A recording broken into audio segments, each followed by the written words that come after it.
We've had a significant fire here at Fifth Third Ballpark. To see the place in flames, it was very, very difficult. It's a lot more than just a business. It's a part of our fabric, part of our families. Our kids grew up here. We love this place. We'll rebuild it and we'll be just as strong and just as vibrant as we ever have been. This is 24-Hour News 8. First at 5, a raging fire rips through a portion of the Fifth Third Ballpark, and breaking now, we just learned it was started by a work crew using a heater in a suite. We're talking to the fire chief, and we'll have more on that in just moments. An estimated third or so of the facility is in ruins. It is a heartbreaking sight to anyone who's been to this park, a place full of memories for millions. Good evening, everyone. It is quite a day of news. I'm Rick Albin in studio. And I'm Marley Ginter, field anchoring our live team coverage here at the ballpark. Just quite a scene to see out here. We do have fire investigators on scene right now, as well as work crews working to get the electricity back on, and several people right now surveying some of the damage. I want to step off camera so you can see where we've been able to come up close here to the first base gate. You can get an idea of just some of the damage here, but I want to tell you, we want to show you what it looks like from the air, because boy, can you see the devastation. We sent a chopper up to give you a better idea of just how much of that stadium is damaged. The entire length of the structure along the first base line wiped out, and that includes the suites and most of what was under them. Now, here's what we are working to bring you tonight. We'll tell you what happened, how 30 employees managed to get out safely. We'll tell you the problems firefighters faced, including issues with the building's sprinkler systems and the lack of hydrants. That's what we've been investigating today. Plus, we're going to tell you what's next for the future of the ballpark, as we've been speaking with, of course, many officials out here trying to figure out when or if baseball season will start on time. We have multiple crews bringing you these stories tonight. Ken Kolker, Henry Erb, Jack Doles. But first, we want to get to 24-Hour News 8's Joe LaFurgey, who just received some breaking information on how this fire may have started. Joe?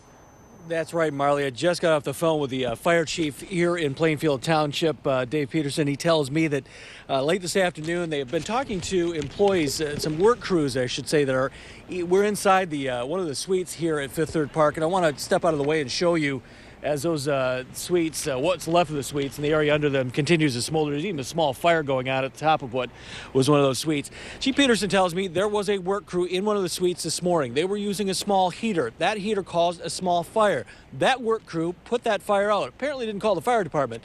That work crew thought the fire was out, put that fire out, left, and when they came back, the whole area was engulfed. 11 a.m., smoke is seen billowing from a suite at Fifth Third Ballpark. About 30 employees are evacuated. The sprinkler system fails to control the spread of the flames. It took fire crews several minutes to stretch hose lines to get to the fire, allowing those flames to race from west to east throughout the suites and concession area along the first base line. It did start in one of the suites, spread into the attic area, and once it gets in the attic, it tends to move pretty fast because it has a lot of oxygen and there aren't a lot of fire breaks. Plainfield firefighters get some help from Grand Rapids, Walker, Alpine, and Rockford. Within a half hour of the first call, the fire overruns the first base side of the park. Crews on the concourse were told to get out. It was too dangerous to fight the fire from inside. Along with the heavy fire conditions, water pressure was an issue.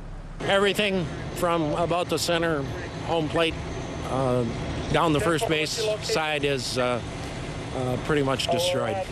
Flames began to eat away at suites and concessions along the third base side of the park, but fire crews battling low water pressure and sub-zero wind chills made a stand, stopping the flames from destroying the rest of the park.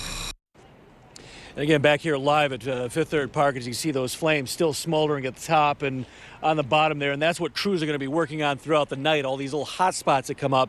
They'll be trying to stamp those fires out. And just to recap what we learned at the top of the hour, it appears a work crew was in one of those suites sometime this morning. They were working with they had some sort of space heater or some kind of heater inside.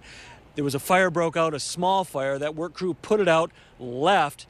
When they came back, the ballpark was engulfed in flames. Now, to many, this may just be a ballpark fire. To others, well, this is a tough memory to take on. We'll hear more reaction at 6.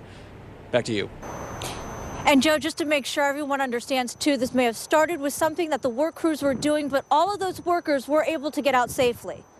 Well, you had employees of the ballpark inside working downstairs, and they actually work on the other side of the ballpark that was pretty much had just small damage of the flames. About 30 people, they were able to get out, but there was also a crew, apparently some kind of construction crew or work crew in one of those suites working separately. Everybody got out okay. There have been no injuries to report. An ambulance showed up just a few minutes ago. Marley, you might have seen it from your vantage point. Somebody, and we're not sure who here, reporting some lightheadedness, some dizziness, which is to be expected from all the smoke that everybody's been smelling all the afternoon, but it was not a serious case. They're taking those folks away, but that is the only time an ambulance has had to come here for any injuries, that according to the fire chief I talked to just a few minutes ago. Okay, Joe LaFurgey, thank you so much.